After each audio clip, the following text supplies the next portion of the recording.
हो गया।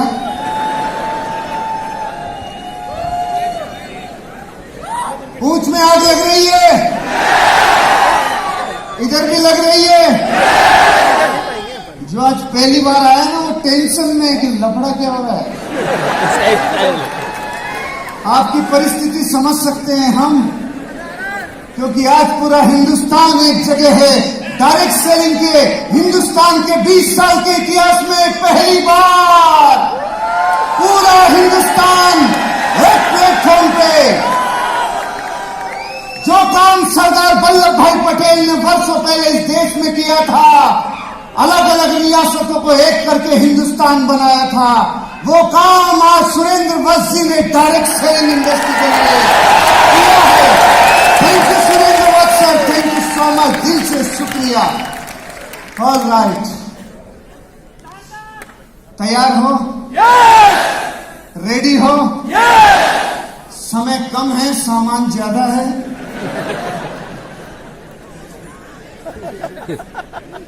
तो शुरू करते हैं।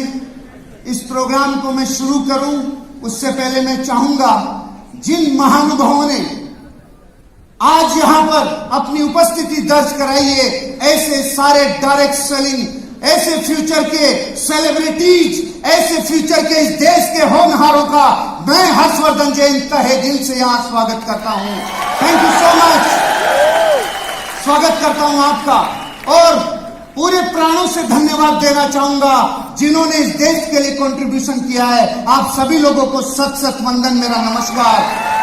जो इस फोटोग्राफ में आज यहाँ हैं, इन्होंने देश में कभी ना कभी किसी न किसी व्यक्ति की जिंदगी में कोई न कोई वैल्यू ऐड करके उसकी जिंदगी में उसको आगे बढ़ने के लिए प्रेरित किया है। तो मैं आप सभी लोगों का तहे दिल से वंदन करता हूं और आपका स्वागत भी करता हूं। दिल से धन्यवाद, thank you so much, thank you so much. यहाँ पर बैठे हुए सभी लोग जिनसे मैंने बहुत कुछ सीखा है और जो आगे भी जिंदगी भर सिखा रहे हैं और लोगों को अपना लाइफ में आगे बढ़ने के लिए प्रेरणा दे रहे हैं। तो दोस्तों, आप और हम सब मिलकर आज इस मिशन को आगे बढ़ा रहे हैं। 2020 की शुरुआत हो चुकी है। आने वाले 5 साल में इस हिंदुस्तान में जैसे यूनाइटेड नेशंस की एक कॉन्फ्रेंस होती है और अलग अलग देश जाते हैं, ऐसे डायरेक्ट सेलिंग इंडस्ट्री की हर साल दुनिया की सबसे बड़ी कॉन्फ्रेंस एक छत के नीचे होगी। वो जगह होगी चेत विद सुरेंद्र वत्स। आप और हम सब लोग मिलकर अपने सपनों को आगे बढ़ाएं। इसके लिए आज मैं आपसे जिस सब्जेक्ट पे बात करने वाला हूं, उस सब्जेक्ट का नाम है एक्सप्लोसिव चेंज, विस्फोटक परिवर्तन। जिंदगी में जिस इंसान ने उस परिवर्तन की आहट को जान लिया जो अंदर से विस्फोट होता है, वो क्रांति होती है उस इंसान के साथ जब वो विस्फोट होता है। एक बीज, उसके जर्रे जर्रे और रोम रोम में एक बहुत बड़ा वृक्ष छिपा हुआ है, लेकिन विस्फोट होगा तो निकल के बाहर आएगा। वो परिवर्तन का विस्फोट होगा तो निकल के बाहर आएगा। वो जीवन में एक छोटा सा अणु, एक ऐसा पदार्थ जिसे हम दूध कहते हैं, लेकिन उससे ऐसा घी निकलता है विस्फोट होने से, दुनिया देख कर कहती है अब इसकी मर्यादा बढ़ गई। ऐसी चीज जो पत्थर कहलाती है, लेकिन उसके रोम रोम जर्रे जर्रे में एक ऐसी प्रतिमा छुपी हुई है जो उसके परिवर्तनशील विस्फोट से बाहर आती है।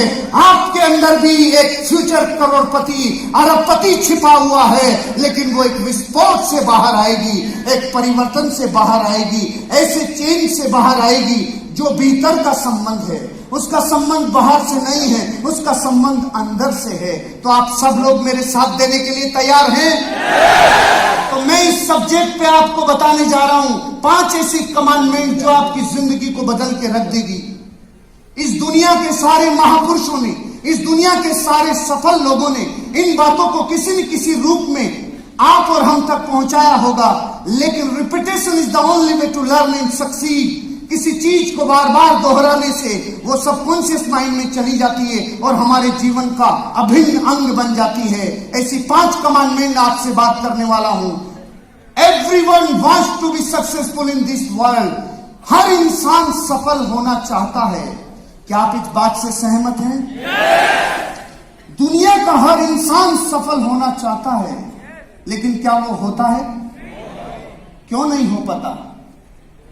क्यों नहीं हो पाता? पूरे स्टेडियम में जहां से मेरे तक आवाज आ जाए, आप अपनी जिंदगी में क्या वजह समझते हैं? सफलता सब चाहते हैं, स्वर्ग जाना सब चाहते हैं, मरना कोई नहीं चाहता। क्या कारण है, क्या वजह है कि सफलता सब चाहते हैं लेकिन होते बहुत कम हैं? सब नहीं हो पाते। उसके पीछे कोई जालिम बड़ी वजह होगी, कोई बड़ी वजह होगी जो उसको रोकती होगी, और वो वजहों को आज मैं मिटाने का प्रयास करूंगा जो आपकी जिंदगी में वायरस के रूप में बैठी होगी। लेकिन अगर इन वजहों को मिटा दिया तो आप आने वाली पीढ़ियों के लिए वो विरासत छोड़ के जाएंगे, दुनिया याद करेगी। और वो वजह सबसे बड़ी वजहों में से एक वजह, क्योंकि वो लोग जिंदगी में खुद के ऊपर काम नहीं करते। वो खुद के ऊपर काम नहीं करते, वो खुद के ऊपर वर्क नहीं करते।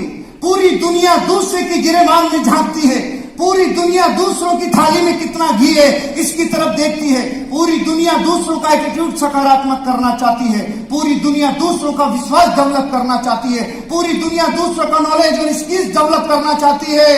अरे गिरेबान में झांक, खुद की तरफ देख, खुद के नट बोल्ट्स को टाइट कर। जिंदगी में जिस दिन निगाहें खुद की तरफ हो गई, उस दिन तेरा स्वर्ग तेरे भीतर होगा, तेरा जिंदगी तेरे अंदर होगी। खुद के भीतर, खुद के ऊपर काम करना होगा। एक आदमी था, अजीब बीमारी हो गई, शरीर के जिस हिस्से पे अंगुली लगाए उधर ही दर्द, आ आ आ आ, जिधर अंगुली उधर ही दर्द। बड़े हॉस्पिटल में चला गया, सारा चेक कर लिया, बीमारी पकड़ में नहीं आई। फिर और आगे बड़े हॉस्पिटल में गया, एम्स में भर्ती करा दिया, पूरा खोल के चेक कर लिया, लेकिन पकड़ में नहीं आई प्रॉब्लम क्या है, ये कौन सी बीमारी है। जिधर अंगुली लगाए उधर ही दर्द। जब वापस गांव में लौटा तो एक वैद्य जी ने देखा, और वैद्य जी ने देख के बोला, अंगुली में ही दर्द है, अंगुली में ही दर्द है। अब मैं आपसे पूछता हूं, ये इंसान अंगुली के अलावा पूरे विश्व में अपने आप को जांच करा ले, क्या कभी बीमारी पकड़ में आएगी? आप अपनी जिंदगी की कामयाबी कहीं भी खोज लो, जब तक खुद के गिरेबान में नहीं झांकोगे, कामयाबी आपसे हमेशा दूर रहेगी। और कितनी दूर, जितनी दूर ये अंगुली आपसे दूर रहेगी। आज तालमेल बना के चलना होगा, आज एक दौर बनानी होगी। यहां दुनिया के टॉप ऐसे लीडर जिन्होंने अपना जीवन न्योछावर कर दिया, वो आपके साथ अपने जीवन के अनुभव शेयर करने आ रहे हैं। उनको सुनना, उनको गुनना, उनको मनना, उनकी जिंदगी में अपनी तस्वीरों को, आने वाले भविष्य को देखने का प्रयास करना, तब खुद के ऊपर काम करना है। तो रेडी है? तो दुनिया में गरीब रहने की सबसे बड़ी वजह, जिसका नाम है अक्रेशिया, मैं आपके मुंह से सुनना चाहता हूं। इस दुनिया का सबसे बड़ा वायरस जो खुद का दुश्मन है, उस वायरस का नाम है अक्रेशिया। एक बार जोर से बोलिए, अक्रेशिया, अक्रेशिया, अक्रेशिया। इस धरती पे सबसे ज्यादा गरीबी पैदा करने वाला वायरस है अक्रेशिया। अगर किसी को भी दुनिया में किसी को गरीब बनाना है, उसके अंदर अक्रेशिया का इंजेक्शन लगा दो, वो गरीब हो जाएगा। उसके अंदर अक्रेशिया इंजेक्ट कर दो, वो देश पूरा जीवन भर लोगों का गुलाम रह जाएगा। अक्रेशिया इस धरती का सबसे बड़ा वायरस है जो लोगों को गरीब बनाए रखता है। अगर आपको भी अपनी जिंदगी में गरीबी से छलांग लगा के अमेरिका की तरफ आना है, तो लात मारनी होगी अक्रेशिया को। यह वर्ड है इटली का, और भारत को इटली का वर्ड जल्दी समझ में आता है, इसलिए मैं लेके आया। अभी तक कुछ भी नहीं खुला आपके सामने, लफड़ा क्या है? बोलो एक बार, अक्रेशिया, अक्रेशिया, अक्रेशिया, अक्रेशिया। और ये बात जो इटालियन लैंग्वेज में आपको पकड़ में नहीं आई, भारत की मैं पकड़ाता हूं। जो खुद के ऊपर से नियंत्रण खो दे और इच्छा से कमजोर हो जाए, उस बीमारी का नाम है अक्रेशिया। मिटाओगे इस बीमारी को? इस बीमारी को मिटाओगे? पहले जान तो लो अक्रेशिया किस वायरस से अंदर आता है। उस वायरस का एक बहुत बड़ा तरीका है, करना चाहिए, करना चाहिए। ये इस लिफाफे में अपने अंदर आता है। पूरा विश्व इधर से आके कहता है प्लान दिखाना चाहिए, और हम बिल्कुल बिल्कुल दिखाना ही चाहिए। लिस्ट बनानी, बिल्कुल बिल्कुल बनानी चाहिए। लोगों को इन्वाइट करना, बिल्कुल बिल्कुल करना ही चाहिए। लोगों को प्लान दिखाने के लिए बहुत अपने आप को फुली लोडेड, बिल्कुल करना ही चाहिए। इसने बोला चाहिए, जनता ने बोला चाहिए, तो फिर क्या होना चाहिए? कुछ बचता ही नहीं है, क्योंकि काम तो ऐसा लगता है जैसे हो ही गया। जिस दिन सबकॉन्शियस माइंड को हम ये कहने लग जाते हैं हाँ हाँ करना चाहिए, तो रिजल्ट क्या आता है? काम नहीं होता, काम नहीं होता। क्योंकि पूरी दुनिया के लोग आपको इधर से कह रहे हैं सुबह जल्दी उठना चाहिए, और मेरा भारत रोज कहता बिल्कुल बिल्कुल उठना चाहिए, तो सांडो उठते क्यों नहीं हो? इधर से जनता समझा रही है सुबह जल्दी उठना चाहिए, जनता के बिल्कुल बिल्कुल उठना चाहिए, तो फिर सांड की तरह खींच के जो पड़े रहते हैं वो कैसे अमीर और कामयाब बनेंगे? क्योंकि जिस वायरस ने जकड़ा है उसका नाम है, और अक्रेशिया धरती की सबसे बड़ी बीमारी। पूरी दुनिया के सफल लोगों ने बोला एक्सरसाइज करनी चाहिए, और जनता बिल्कुल बिल्कुल करनी चाहिए, और नेट रिजल्ट एक्सरसाइज नहीं होती। पूरी दुनिया कहती है किताबें पढ़नी चाहिए। दीपक सर ने बोला कि दुनिया में डायरेक्ट सेलिंग के क्या बेनिफिट हैं, ये मैंने प्राणों से लिखा। किताबें पढ़नी चाहिए, और जनता बिल्कुल बिल्कुल पढ़नी चाहिए, और नेट रिजल्ट ये भी खुश, जनता भी खुश, और नेट रिजल्ट है 0। क्योंकि हम अपनी जिंदगी ऐसी लाइफ में जीते हैं जो अनुमान है, जो जिंदगी ऐसी है जो ख्याली पुलाव है। पूरा विश्व के सक्सेसफुल लोग कह रहे हैं और लोगों से मिलो, सी मोर पीपल, और अधिक लोगों से मिलना चाहिए, और जनता कहती है बिल्कुल मिलना चाहिए, बिल्कुल मिलना चाहिए। तो कलमुए मिलता क्यों नहीं है? मिलता क्यों नहीं है? क्योंकि अक्रेशिया घुसी हुई है। जब तक अक्रेशिया नहीं निकलेगी तुझे धरती पे अमीर और कामयाब कोई बना नहीं सकता। अक्रेशिया को निकालना होगा। सारी दुनिया कह रही है हर ट्रेनिंग और सेमिनार में आना चाहिए, और जनता के बिल्कुल आना चाहिए, बिल्कुल आना चाहिए। नेट रिजल्ट आते नहीं है, पूरी दुनिया कह रही है अपने कमिटमेंट निभाने चाहिए। राजेश सर बोल के गए अपने जीवन में अपने आप को इतना डाउन टू अर्थ कर लो कि पूरी दुनिया तुमसे आके मिल पाए, अपने वादे निभाना चाहिए। जनता कहती है बिल्कुल बिल्कुल, इधर से हाँ उधर से हाँ, तो क्या करेगा काजी? नेट रिजल्ट हो जब 0, क्योंकि अक्रेशिया है। रूल्स को फॉलो करना चाहिए, सब जनता कहती है बिल्कुल चाहिए। सुबह से शाम तक आज आपको सारे सक्सेसफुल लोग कहेंगे ये करना चाहिए, और हम भी कहेंगे बिल्कुल बिल्कुल, और वर्षों से इधर से लोग कह रहे हैं करना चाहिए, और सामने वाले कह रहे करना चाहिए। फिर होता क्यों नहीं है? क्योंकि वायरस घुसा हुआ है, और नाम है उसका अक्रेशिया। काम को पेशेंस के साथ लगातार वर्षों तक करना चाहिए, जनता कहती। फिर होता क्यों नहीं है? क्योंकि वायरस लगवा के आया हुआ है, परमानेंट फॉरएवर। आपको पता है हम विश्व में अकेले देश हैं जो 1000 वर्ष गुलाम रह गए हंसते हंसते, और कोई दूसरा माइकालाल है ही नहीं। अपनी 1000 वर्ष डचों से लेकर तुर्कों से लेकर मुगलों से लेकर अंग्रेजों ने सबने जो अच्छी तरह गुलाम बना के गया। पता है क्यों? अक्रेशिया। और एक देश है हॉलैंड, जिसकी भौगोलिक स्थिति जमीन नीचे है समुद्र ऊपर है। सिकंदर ने आक्रमण किया और एक गांव को जीत लिया, तो हॉलैंड के राजा ने आदेश दिया कि गांव को बचाने के लिए जो दीवार लगाई हुई है उस दीवार को गिरा दो। लोगों ने कहा सब लोग मर जाएंगे। हॉलैंड के राजा ने बोला मुझे मरना कबूल है लेकिन गुलामी कबूल नहीं है। 3 गांव से ज्यादा सिकंदर जीत नहीं पाया। उसका एकमात्र कारण हॉलैंड के पूरी जनता के अंदर जो वायरस था अक्रेशिया, वो नहीं था क्योंकि राजा के अंदर वायरस नहीं था। इसलिए पूरी दुनिया को यूरोप ने गुलाम बनाया, और हम गुलाम इसलिए रहे क्योंकि अक्रेशिया कैसे आता है? अक्रेशिया जन्म कैसे होता है? आप क्या चाहते हैं जब ये पता नहीं होता जिंदगी में? No direction dynamo. क्यों जी रहे हो? क्योंकि जगत जी रहा है इसलिए हम भी जी रहे हैं। क्यों उठ रहे हैं? क्योंकि सब दुनिया उठ रही है इसलिए हम भी उठ रहे हैं। जब जिंदगी में धुंधले में कोहरे में गाड़ी चलाते हैं तो चला के आते हैं या जनता लेके आती है? हम जाके आते हैं या जनता लेके आती है? जनता इसलिए लेके आती है क्योंकि कोहरे में गाड़ी नहीं चलती। जिंदगी में जब आपको जाना कहां है ये पता नहीं हो तो अक्रेशिया जन्म लेगा। जब आपको ये अनुमान नहीं लगा कि लक्ष्य तक जाने का रास्ता क्या है तो बकरियों जैसा जीवन जिएगी। जब रोड क्रॉस करती है बकरियां तो हर कोई हॉर्न बजाता है, पों, बकरियां भागती है। और जब शेर रोड क्रॉस करे तब हॉर्न बजा के बता। साइड में ले ले, बापू जा रहा है। क्या फर्क है बकरी में और शेर में? और बेचारे में कोई गुण भी नहीं। जंगल में जब भी अनाउंसमेंट होता है, सबसे तेज कौन? चीता। सबसे चालाक कौन? लोमड़ी। सबसे भारी कौन? हाथी। सबसे लंबा कौन? जिराफ। बेचारे गरीब का एक भी जगह नाम नहीं आया। और जब यह बोला जाता है जंगल का बापू कौन, तो एक ही नाम आता है, उसका नाम है शेर। क्यों है वो शेर? क्योंकि जो 40 मिनट सोचता है उसको एग्जीक्यूट कराने में जिंदगी में 40 सेकंड लगाता है, इसलिए शेर कहलाता है। जिस दिन शेर बनोगे उस दिन अक्रेशिया मिट जाएगा।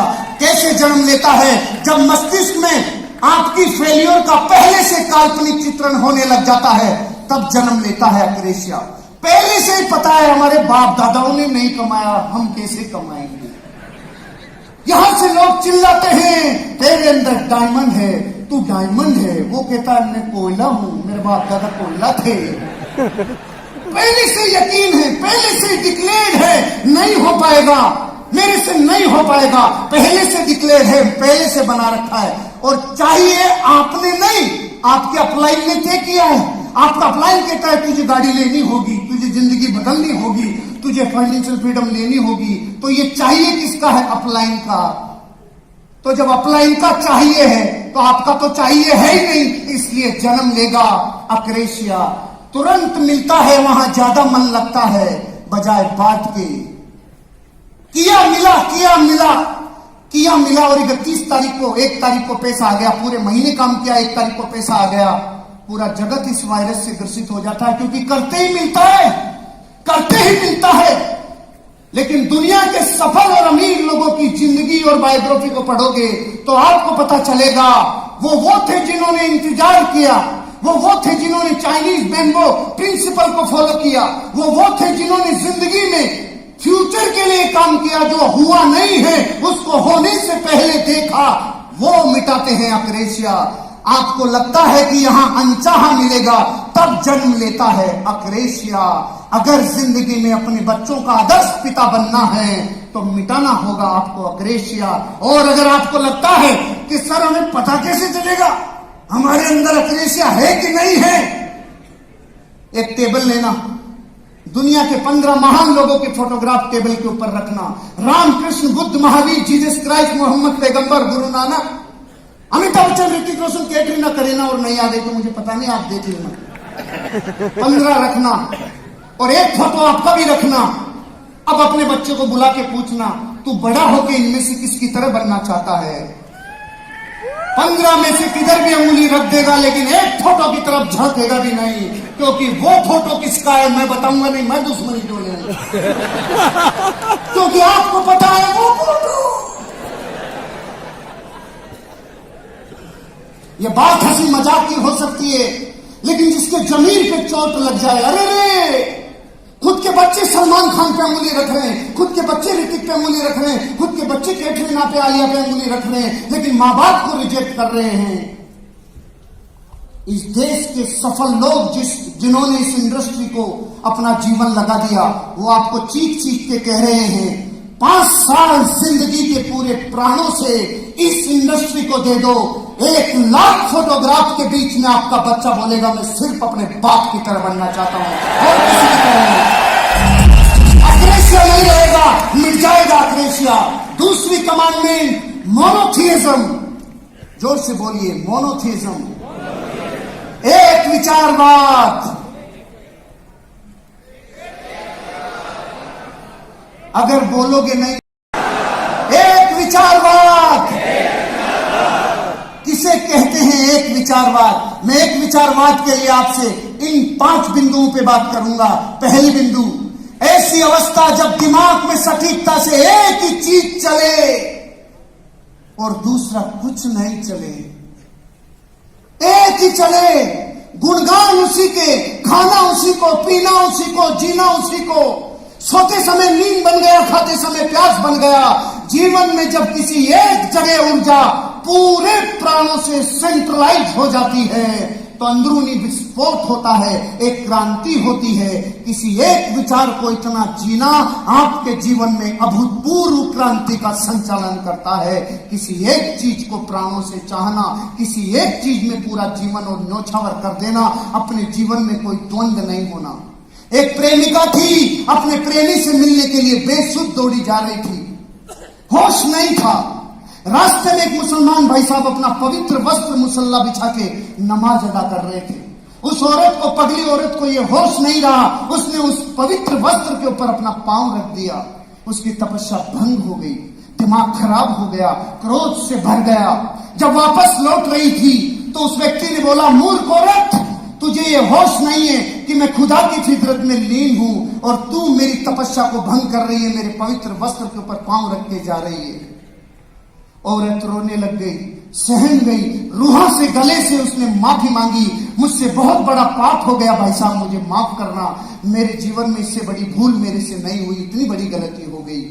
लेकिन मेरे मन में एक प्रश्न है, मैं सांसारिक प्रेम के बंधन में बंधित थी, मुझे नहीं पता चला तेरे मुसल्ले पे पांव रख दिया। तू अल्लाह के प्यार में मस्त था, तुझे कैसे पता चला मैंने तेरे मुसल्ले पे पांव रख दिया। पूरा विश्व, पूरी दुनिया अपनी नजरें एक जगह पे नहीं लगाती, सारी जिंदगी इधर उधर इधर उधर इधर उधर इधर उधर। संसार में दूसरी तरफ कुछ नहीं मिलेगा। एक सिद्धांत तो यहां से वहां अच्छा लगता है, हर चीज में यहां से वहां अच्छा लगता है, लेकिन होता नहीं है। हर चीज में यहां से वहां अच्छा लगता है, फिर वो वहां जाता है और वहां जाने के बाद अब ये वहां नहीं रह जाता, अब ये यहां हो जाता है, अब फिर नए वहां की तलाश, फिर ये वहां नहीं रहता, ये यहां हो जाता है, फिर जिंदगी और लाइफ टाइम, पूरी जिंदगी यहां से वहां ना। जिंदगी किसी एक के नाम, जिंदगी किसी एक काम को पूरे प्राणों से करने का नाम, जिंदगी तेरे नाम।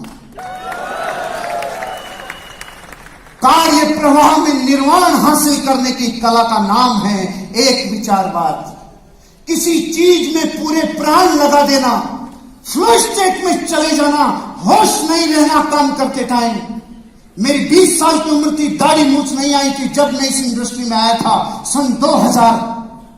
मुझे आज भी याद है जब मैं अपनी मोटरसाइकिल को 3 लाख किलोमीटर चला चुका होता था। उस वक्त भी जब मेरी कामयाबी मुझे दूर लगती थी, रात को -10 डिग्री टेम्परेचर में अपने ग्लव्स पहन के, अपने अंदर यहां अखबार डाल के, और रातों को जब मैं चलता था तो हेलमेट पे मेरे आंसू लगते थे। उन आंसुओं के साथ मैं चीख के बोलता था, हाँ मैं डायमंड, मैं करोड़पति और अमीर बन के रहूंगा। इतना फ्लो स्टेट, मुझे होश नहीं रहता था मैंने कब खाया, कब पिया, कब नहाया, कब धोया। ये फ्लो स्टेट जिंदगी में पहुंचने का नाम है एक विचारवाद। ऊर्जा और ध्यान की सारी शक्तियां एक सब्जेक्ट पे जब केंद्रित हो जाती है तब जन्म लेता है एक विचारवाद। आपको इस बिजनेस के अलावा संसार में कुछ नहीं दिखना चाहिए, आपको अपनी इंडस्ट्री के अलावा संसार में कुछ नहीं दिखना चाहिए, आपको अपने सपने के अलावा कुछ नहीं दिखना चाहिए, क्योंकि जिस दिन ध्यान और ऊर्जा सारी एक सब्जेक्ट पे लग गई, आपके जीवन में एक ऐसा विस्फोट होगा जो क्रांतिकारी परिवर्तन कर देगा। कोशिश मत करो, बस इसे कर दो का संकल्प करने का नाम है एक विचारवाद। इससे मिटता है अक्रेशिया। करना चाहिए। मेरे बच्चे, मैं, मेरी वाइफ, मेरे घर में 2.5 साल हो गया जब से मैंने प्रिंसिपल ऑफ अक्रेशिया पढ़ा। हमारे घर में करना चाहिए शब्द बोलना पाप है। कर ही दूंगा, कर गुजरूंगा, करने के लिए ही पैदा हुआ हूं। मिटा दिया अक्रेशिया और आज आपका भी मिटा के जाऊंगा अक्रेशिया। क्या तैयार हो? और अक्रेशिया अगर मिट गया तो जन्म लेगा एक विचार जहां पूरे प्राण और पूरी ऊर्जा एक जगह लग जाएगी। क्या आप तैयार हैं? कोई विघ्न नहीं, कोई शंका नहीं, 100% करने की अवस्था का नाम है एक विचारवाद। कभी आपने कोई लेडीज की प्रेगनेंसी रिपोर्ट पढ़ी कि ये लेडी 67% प्रेग्नेंट है? कहीं सोच ना, या तो होती है या नहीं होती है। जिंदगी में भी एक विचारवाद या तो होता है या नहीं होता है। एनर्जी 100% एक जगह पे लगाने का नाम है एक विचारवाद। तीसरा कमांडमेंट कह रहा है चेंज ऑफ अटेंशन पेनल्टी, ध्यान परिवर्तन दंड। जब जब तेरा ध्यान भटकेगा प्रकृति दंड देगी। जब जब इधर से उधर आंखें जाएगी, जब जब इधर से उधर लाइफ में चीजें भटकेगी, जब जब जिंदगी में ध्यान भटकेगा, बिजनेस को करते टाइम 70 चीजों में पचड़ों में फंसना चाहेगा, ध्यान भटका, समझ लो प्रकृति ने फटका मारा। क्योंकि जब जब दुनिया में ध्यान भटकेगा पेनल्टी लगेगी। और ध्यान भटकाने के लिए पूरा विश्व का रंगमंच तैयार है। आप अपने लक्ष्य की तरफ जा रहे थे, अचानक फेसबुक आ गई, भटक गया ध्यान। आप अपने सपनों के लिए प्लान दिखाने जा रहे थे, व्हाट्सएप आ गया, भटक गया ध्यान। अरे रे, गरीबपुर से अमीरपुर जा रही है ये ट्रेन और पूरा विश्व बीच में ध्यान भटकाएगा।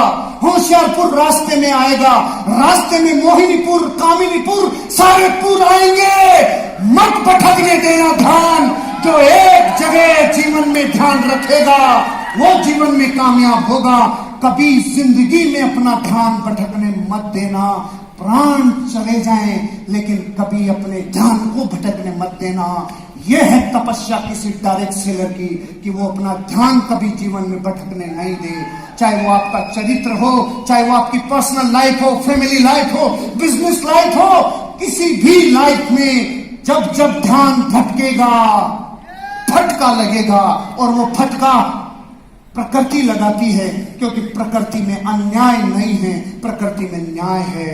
कभी अपना ध्यान भटकने मत देना। ये बातें मैं आपसे करने वाला हूं। एक विचारवाद और मल्टीटास्किंग एक दूसरे के अपोजिट हैं। 70 पचड़ों में फंसेगा, चतुर्भुज बन जाएगा। एक काम कर ले, एक कर ले, एक ढंग से। एक आदमी था जिसने अजीब गुनाह कर दिया, तो बादशाह ने उसको सजा दी और 2 ऑप्शन दिए, या तो 100 प्याज खा ले या 100 कोड़े खा ले। सारी दुनिया क्या चुनेगी? पहले उसने भी प्याज ही चुना। 1 2 5 7 10 बस कोड़े कोड़े कोड़े चालू हुए। 1 2 3 4 बस प्याज प्याज 5 10 15 कोड़े कोड़े 10 15 100 प्याज भी खा गया, 100 कोड़े भी खा गया। ऐसा मत करना, ऐसा मत करना। जब जब जीवन में ध्यान भंग होगा वो मल्टीटास्किंग से होगा। पहले किसी एक विचार को इतना जी ले कि जिंदगी में अंदरूनी विस्फोट हो जाए और उस काम में बापू बन जाए। उसके बाद मल्टीटास्किंग कर लेना, पहले नहीं तो ध्यान भंग हो जाएगा। मल्टीटास्किंग एक मिथक है, क्योंकि आपकी परफॉर्मेंस डाउन हो जाती है। मल्टीटास्किंग के बजाय जिंदगी में एक मास्टरी अगर कर लोगे तो लाइफ सेट हो जाएगी, नहीं परफॉर्मेंस कमजोर हो जाएगी। अगर आप इस बिजनेस को कर रहे हो तो पूरे प्राणों से लग जाओ भैया। मल्टीटास्किंग के चक्कर में मत फंसो। जब भी ध्यान के केंद्र का विषय बदलता है तो परिवर्तन दंड मिलता है।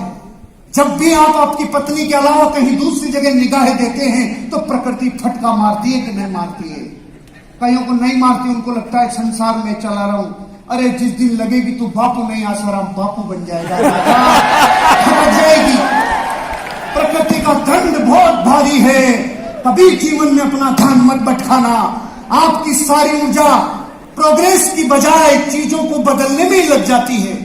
आज बहुत लोगों को पूरे देश को इनवाइट किया होगा, लेकिन उनके पास, कई लोगों के पास बड़े बड़े कारण होंगे। सर आज सर्दी है, सर आज मेरी पत्नी की शादी है, सर क्या है मेरे को आज कुछ अर्जेंसी है। तू मर जा, तू 70 पचड़ों में फंस रहा है। जिंदगी को एक जगह एक ध्यान पे पूरे प्राणों से लगा दे, काम हो जाएगा। चौथी कमांडमेंट, मेंटल सिमुलेशन, मानसिक तो ध्यान से सुनना।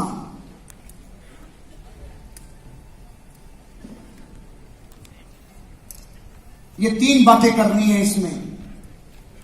कोई एक काम करने की कल्पना करना और काम होने से पहले उसके परिणामों को पहले से देख लेना, यह है प्राण ऊर्जा। जो हुआ नहीं हो उसको होने से पहले देख लिया था, इसलिए बल्ब बनने से पहले किसी दिमाग में बल्ब जल गया था। ट्रेन बनने से पहले किसी के दिमाग में ट्रेन बन गई थी। फोन बनने से पहले किसी के दिमाग में फोन बन गया था। दुनिया में जितने लोग अमीर और कामयाब हुए हैं, होने से पहले कामयाबी की सुगंध आने लग गई थी। जो हुआ नहीं हो उसको इतना परिणामों को पहले जी लो कि रोम रोम गवाही देने लगे, हो ये होके रहेगा। विज्ञान कहती है 9 डेसिबल इंसान के दर्द हो जाए तो इंसान मरता है, और एक गर्भवती मां अपने बच्चे को जन्म देते टाइम 12 डेसिबल दर्द सहन करती है। आज तक वैज्ञानिक ये खोज नहीं पाए ये औरत 12 डेसिबल दर्द पे भी क्यों नहीं मरी। सिर्फ एक वजह, जो बच्चा अभी हुआ नहीं है उसकी होने से पहले किलकारियां उस मां ने सुन ली रे, इसलिए नहीं मरी। होने से पहले किलकारियां जिसके गूंज गई उसका जीवन बदल गया। अगर आप भी अपने परिणामों को पहले से कल्पनाओं में लाओगे तो रात और दिन पॉजिटिव एनर्जी से लेस रहोगे, और नेगेटिव एनर्जी वाले प्राण लाओगे और ऐसे रिजल्ट को देखोगे, जिंदगी तहस नहस हो जाएगी। अपने पूरी जिंदगी में होने वाले अच्छे रिजल्ट्स को पहले से फील फाउंड करो। अमेरिका में एक आदमी ने किसी का बर्फ का चाकू बना के मर्डर किया, तो जज की माजी सटक ली। जज ने कहा इतना खतरनाक काम किया है तूने, तो जज ने भी अजीबोगरीब सजा दी। उसको बोला 1 महीने तक तो इस आदमी को जेल में बंद रखो और वहां से निकाल के इसको रेफ्रिजरेटर में बंद करो। 1 महीना जेल में रखा, फिर रेफ्रिजरेटर में निकाला।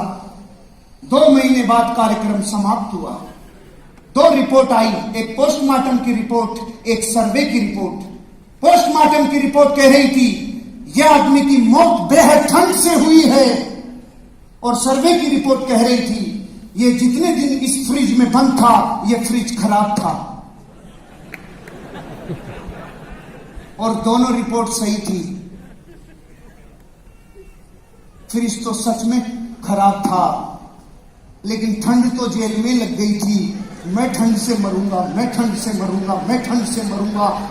मर तो जेल में गया था, बाकी कार्यक्रम करवाने फ्रिज में गया था।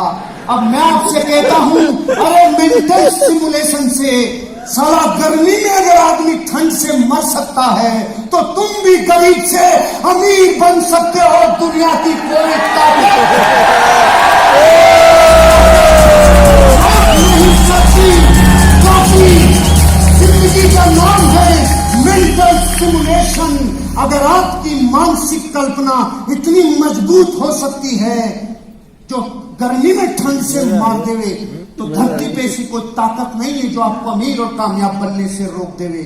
मानसिक सिमुलेशन हमारी अनुभूति और गुजरे हुए अनुभव के जो पैटर्न हैं, जो ग्राफ हैं, उनसे जीवन में डिसाइड करने को ये दिल करता है। आप सब लोगों से, इस ऑडिटोरियम में बैठे हुए 5000 लोगों से मेरा एक प्रश्न है, ध्यान से सुनना। अगर आपको कोई ज्वालामुखी में धक्का मार देवे तो सबसे पहले क्या करोगे? ठंडे रहेंगे, ठंडे रहेंगे, ठंडे। इमोशनल जवाब मत दो, असलियत नीचे से तपक लगती है ना, तो सारी कविताएं बाहर आ जाती हैं। सही जवाब दो। ज्वालामुखी में गिराया तो सबसे पहले भागोगे कि नहीं भागोगे? आज तक बाप दादाओं ने भी ज्वालामुखी देखा क्या? कभी गिरे क्या? लेकिन उसके नाम से तपक लगी कि नहीं लगी? इसका मतलब जिसने ज्वालामुखी देखा नहीं, तपक कभी लगी नहीं, फिर भी हम कह रहे हैं भागेंगे, इसका मतलब पहले का अनुभव हमारे जीवन में हमसे डिसीजन करवाता है, हमारी जिंदगी को निर्णय करवाता है। इसका मतलब अतीत में अगर फटके लगे हुए हैं, अतीत में दुनिया ने आपकी वाट लगाई हुई है, अतीत में दुनिया ने आपको बोला है तू कुछ नहीं कर सकता, तेरे में दम नहीं है, तू बोलता सही नहीं है, तेरे में होश नहीं है, तेरी चाल ढाल तेरा कुछ सही नहीं है, तो यही आवाजें जीवन भर गूंजती है, मेरे हालत फटेले हैं, आए में कोयला। क्योंकि जिंदगी मेंटल सिमुलेशन पे चलती है। अतीत की अनुभूतियां और जो पैटर्न बने हैं उसको आज कसम पैदा करने वाले की बुरे अनुभवों को और बुरी अनुभूति के नक्शों को मिटाना होगा, ताकि पूरा जीवन हम न्योछावर कर सके, आने वाली पीढ़ियों को कामयाबी का एग्जाम्पल दे सके। मिटाने होंगे उन स्मृतियों को जो पुरानी है। जब गूगल को हम किसी चीज के बारे में बताते हैं ए से बे पॉइंट पे जाने के लिए, तो रास्ते को जोड़ने का काम करता है मेंटल सिमुलेशन। मैं गरीब हूं, मैं अमीर बनना चाहता हूं, इन दोनों के बीच में जो मैप बनाएगा उसका नाम है मेंटल सिमुलेशन। गूगल पे जब आप सर्चिंग करते हो तो जब तक यहां दिल्ली से चंडीगढ़ लिखोगे नहीं तो जाओगे क्या? वो नीली रेखा तब बनेगी जब उसको अपने माथे में डालोगे। यह है मेंटल सिमुलेशन। अपनी वर्तमान परिस्थिति को एक कमांड मारो, मुझे जाना है जिंदगी में अमीर और कामयाब बनने, और धरती पे डायरेक्ट सेलिंग के अलावा कोई दूसरा जरिया नहीं जो मिडिल क्लास को अमीर और कामयाब बना सके। कमांड मारो, कमांड दो उसको और बना लो मेंटल सिमुलेशन। और मेरी आखिरी पॉइंट, पांचवी कमांडमेंट, 5 टाइम वाई, 5 गुना क्यों। जब हम जिंदगी से एक बार क्यों पूछते हैं ना, तो भी भ्रम रह सकता है। जिंदगी में उसके कारण का भी कारण पूछना चाहिए, उसके कारण का भी कारण पूछना चाहिए, उसके कारण का भी कारण पूछना चाहिए। जब तक मूल रूट कोष तक नहीं जाओ तब तक आपको जिंदगी में क्यों पूछता जाना चाहिए। जब तक वो कारण नहीं मिल जाए जिसके लिए आप पूरे फना नहीं हो जाओ, तब तक आपको उस कारण तक पहुंचना चाहिए। क्यों क्यों क्यों क्यों? क्योंकि 5 गुना क्यों से हम मूल कारण विश्लेषण तक पहुंचते हैं। मूल कारण विश्लेषण हमारी इच्छाओं को मुख्य प्रेरणा देता है, मोटिवेशन का कारण बनता है। जब भी आप कोई लक्ष्य तय करते हैं तो खुद से पूछे क्यों। जैसे मैंने मेरी जिंदगी में आज से 20 साल पहले पूछा था मैं करोड़पति बनना चाहता हूं, तो आवाज आई क्यों, तो जवाब आया मैं पैसों का तनाव नहीं चाहता। तो अगला क्यों क्या था, पैसों का तनाव तू क्यों नहीं चाहता, तो जवाब आया मैं चिंता में नहीं जीना चाहता। चिंता चिता बना देती है, मैं चिंता में नहीं जीना चाहता। तो अगला सवाल आया तू चिंता में क्यों नहीं जीना चाहता, क्यों चिंता महसूस करना नहीं चाहता, तो जवाब आया मैं सुरक्षित महसूस करना चाहता हूं, मैं सिक्योरिटी की फीलिंग लेना चाहता हूं, मुझे विध्वंस दिखता है जब सुरक्षा नहीं दिखती, ये जवाब आया। तो अगला फिर वाई मैंने पूछा तू सुरक्षित क्यों महसूस करना चाहता है, तो जवाब आया ताकि मैं फ्रीडम महसूस कर सकूं, मैं जिंदगी स्वतंत्र जी सकूं। कल भी ये शरीर अगर मुझसे जुदा हो जाए तो जिंदगी में कोई गम नहीं सताए, जिंदगी में इतनी फ्रीडम चाहता हूं। ये था मेरी जिंदगी का मूल कारण। और वो पूछ रहा है 5वां क्यों, क्यों चाहता है स्वतंत्र महसूस करना, तो जवाब आया बस मैं फ्रीडम के साथ जीना चाहता हूं। पहुंच गया मैं मेरे रूट कोच पे पहुंच गया मैं वहां पर जहां मैं पूरा अपने आप को न्योछावर कर दूंगा। और ये बात मेरी जिंदगी में मैंने 20 साल पहले सोची थी। और पहला वाई मेरा था मुझे इकोनॉमिक सिक्योरिटी चाहिए। और इकोनॉमिक सिक्योरिटी मुझे कैसे मिलती, क्रिएट पैसिव इनकम। आज मुझे मेरी जिंदगी में 20 साल पहले एक बजाज बॉक्सर पे चलने वाला लड़का जिसने सोचा था मुझे पैसिव इनकम आनी चाहिए, मुझे पैसिव इनकम आनी चाहिए, आज मुझे पर मिनट का 92 रुपया पैसिव इनकम के रूप में आ रहा है। पर minute 92 rupees, every minute 92 rupees. Create passive income आज से 20 साल पहले जब कुछ नहीं था तब सोचा, मेंटल सिमुलेशन किया तो आया। मैंने वर्षों पहले सोचा था एक बाइक लाऊंगा, 200 किलोमीटर की रफ्तार से चलेगी। चलने से पहले उसकी रफ्तार मेरे कानों में गूंजती थी उस रफ्तार को मैंने पाया। वर्षों पहले मैंने सपना देखा था, सर्दी गर्मी बरसात से जुदा रहना चाहता हूं। ट्रक वाले छींटे मारते हैं और भारत के लोग कहते हैं साले को चलाना नहीं आता। अरे प्रॉब्लम उसकी नहीं है, तू कार ले ले, तू कार ले ले। मैंने सोचा था, मैंने ले ली। फिर मैंने सोचा थोड़ी बड़ी कार लेना चाहता हूं जिसकी डिग्गी में सामान रख सकूं, थोड़ी बड़ी हो। मैंने सोचा कानों में किलकारियां गूंजी होने से पहले, और पाया। फिर मैंने सोचा जमीन से 6 फीट ऊपर चढ़ूंगा क्योंकि ट्रकों की रोशनी आंखों में जाती है। सपना पूरा किया। फिर मैंने सोचा कहीं भी नहीं फंसनी चाहिए कार, चाहे रेगिस्तान के झरने हो, चाहे नदी हो, पहाड़ हो। सपना पूरा किया और एक दिन लेके आया लाल रंग की दुल्हन। 10 अक्टूबर 2018, 20 साल पहले जिस दीवार पे पोस्टर लगाया था, वो रंग मैंने कभी मिटने नहीं दिया, वो प्यास मैंने कभी मिटने नहीं दी। हजारों रिश्तेदारों ने मेरे कमरे में आके बोला, तेरे कमरे में तूने नाई की दुकान लगा रखी है, साला ये है क्या लफड़ा तेरा? मैंने कहा जिस दिन होगा उस दिन तुम्हारे ऊपर मुझे सिर्फ करुणा आएगी। और वो ही पोजीशन रही। 10 अक्टूबर 2018 को शाम को 5:30 बजे डिलीवरी ली और अगला कारण पूछा। रॉबिन्सन कंपनी होगी, R66 मॉडल होगा और वो हेलीकॉप्टर में लाने के लिए मैंने प्राण लगा दिए। अगली तैयारी वो है, अगली तैयारी वो है। फिर सपना था घर का, घर बनाया। हेलीकॉप्टर के लिए मैं क्रिकेटर हूं तो घर पे मैंने पिच बना रखा है। अब उसके ऊपर मैंने लिख दिया H फॉर हर्षवर्धन जैन और H फॉर हेलीकॉप्टर का हेलीपैड बना दिया मैंने घर पे।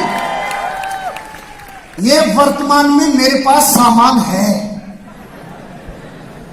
ये है, एक एक नहीं है, सारे एक साथ हैं। अब आगे वाले भी इसमें आएंगे क्योंकि मेरे घर पे जगह इतनी है कि 100-200 कारें खड़ी हो जाए। देसी आदमी खेत में रहता हूं, साला खेत में। फिर मकान का सपना पूरा किया, 3 फ्लैट लेने का सपना पूरा किया। जो सपना देखा, जयपुर के जितने हाईवे गुजरते हैं उनके सारे पॉश इलाकों में ऑफिस खरीदे और एक जगह ऑफिस, दूसरी जगह ऑफिस, तीसरी जगह ऑफिस। और फिर मेरे दादाजी बचपन में बोलते थे, बेटा तू कलेक्टर बनेगा।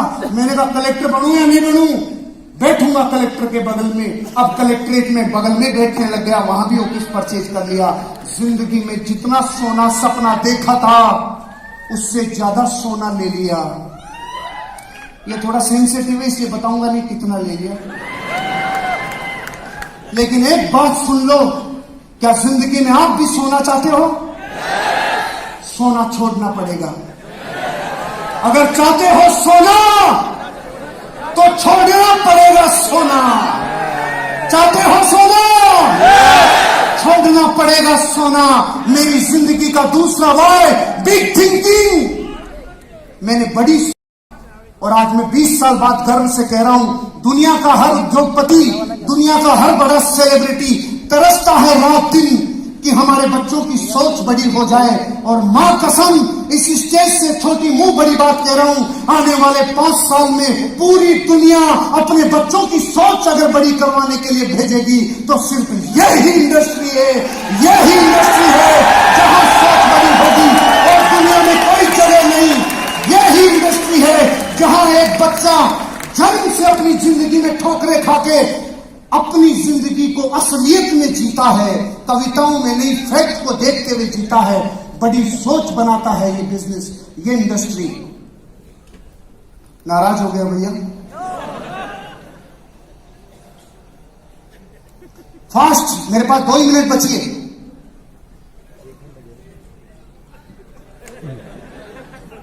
बेटर फिजिकल हेल्थ चाहता है हर इंसान। दुनिया में एक इंडस्ट्री है जहां पे आदमी फिजिकली फिट रहता है। बाहर की दुनिया में जाओ, या तो शरीर ऐसा बना लेंगे, 1 बॉडी में ही एवरी बॉडी, और या ऐसा बना लेंगे कि शरीर कहीं रह गया, आत्मा यहां लेके आया है। मैंने 20 साल पहले सपना बनाया था, जिस दिन 40 का होऊंगा उस दिन भी जलवा बिखरेगा। आज मैं 40 साल की कच्ची कली आपके सामने खड़ी हूं। बिकॉज ऑफ दिस इंडस्ट्री, दुनिया में जितने ज्यादा फिजिकल मेहनत यहां लगती है रे कहीं नहीं रे। अगर 1 घंटा बोल लिया तो 6 किलोमीटर वॉक करने जितनी ताकत सिर्फ इस इंडस्ट्री में है। इसलिए यहां आदमी फिजिकली फिट रहता है। लाखों लोगों का परिवार हो मेरा, ऐसा 20 साल पहले सपना देखा था। कई मीटिंगें ऐसी हैं मेरी जहां वेन्यू था 900 लोगों का और लोग आ गए 10,000, 15,000 और वो मीटिंगें कैंसिल करनी पड़ी। बचपन में जो किलकारियां गूंजती थी उसको होने से पहले देखा तो उनको पा लिया, क्योंकि जिंदगी ऐसी है। फियरलेस, निडर होने का सपना था। बचपन से सोचता था इस देश में जब आंदोलन चल रहा था, क्रांति पैदा हो रही थी आजादी की, तब मैं कहां था रे, होश नहीं, पता नहीं। लेकिन जब इस इंडस्ट्री के ऊपर 2011 और 12 में खतरा आया तो मैं समझ गया सपना तेरा पूरा होने वाला है हर्षवर्धन। जहां से रोजी रोटी चलती हो उस मां के ऊपर आंच आए तो तू बलिदान होने के लिए तैयार रहे। और लिखो लिया मैंने अपना नाम क्रांतिकारियों में, फियरलेस, निडर बन गया। आज प्रधानमंत्री भी बात करे तो मैं रेडी हूं। इस इंडस्ट्री में दुनिया में इतनी पावर है जितना धरती पे और कहीं नहीं। ये बनाता है फियरलेस, होप ऑफ अचीवमेंट, उम्मीदों की आशाएं, ऐसी उम्मीद, ऐसी जिंदगी जो लोगों को अपनी अचीवमेंट दिखा दे, ऐसा मेरा सपना था। कंट्रीब्यूशन कर जाऊं इस दुनिया में। मरने से पहले मैं हिंदुस्तान के 30 करोड़ लोगों की लाइफ को ट्रांसफॉर्म करके जाऊंगा, ये मेरा सपना है। क्योंकि मेरी डेथ होगी 82 साल की उम्र में, उससे पहले मैं मरने से पहले इस देश के 30 करोड़ लोगों को कमांडो बना के जाऊंगा, खतरनाक बना के जाऊंगा। उनकी पीढ़ियां याद करेगी कोई था जिसने जिंदगी बना दी, वो है कंट्रीब्यूशन। आप भी अपनी जिंदगी इसलिए जियो ताकि कंट्रीब्यूशन दे सको। लेबर ऑफ लव, अहंकार से तो रिश्ते कोई भी तोड़ ले। गली का कुत्ता भी अहंकार में आता है तो ज्यादा चिल्लाता है। ताकत प्रेम में लगती है, प्रेम से माफी मांग के रिश्ते निभाए जाएं। धरती पे एकमात्र इंडस्ट्री है जहां ये सिखाया जाता है, labour of love. Open mind रहूंगा जीवन भर, ये सपना देखा था। और ability to understand the people, लोगों के मन में जो चल रहा है उसको चलने से पहले ये पहचान लूंगा, ये देता है इंडस्ट्री। तो मैं आपसे कहता हूं, बदलाव के लिए तैयार हो, विस्फोट करने के लिए तैयार हो। क्योंकि विस्फोट कोई महीनों सालों में नहीं होता, कोई एक चीज नाभि पे लगती है और क्रांतिकारी परिवर्तन होता है।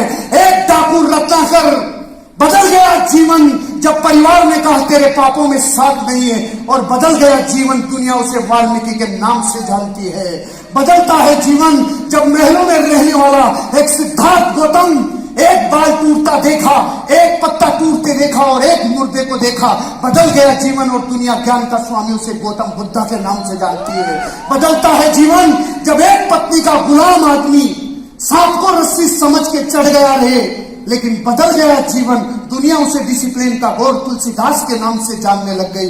जो आदमी मूर्ख था, जिस लाठी को बेचता था उसी को काटता था, दुनिया उसे सदी का सबसे विद्वान कालिदास मानेगी। ये बात ख्यालों में नहीं थी। बदलता है जीवन, एक महलों में रहने वाला बैरिस्टर बदल सकता था जीवन, लेकिन 1 लाख साउथ अफ्रीका में क्या खाई, उसने बोला तुम्हें पूरे देश से लात मारूंगा, दुनिया उसे बापू के नाम से जानती है। बदलता है जीवन, एक प्यारी सी बेटी अचानक रिस्पॉन्सिबल बहू बन जाती है। बदलता है जीवन 360 डिग्री। बदलता है जीवन, एक कैडबरी वाइफ बदल जाता है रातों रात जीवन जब वो मां बन जाती है। नजरिया है आपका, जिंदगी है आपकी, और जिंदगी में बदलाव ही बनाता है आपको champion. Thank you, God bless you.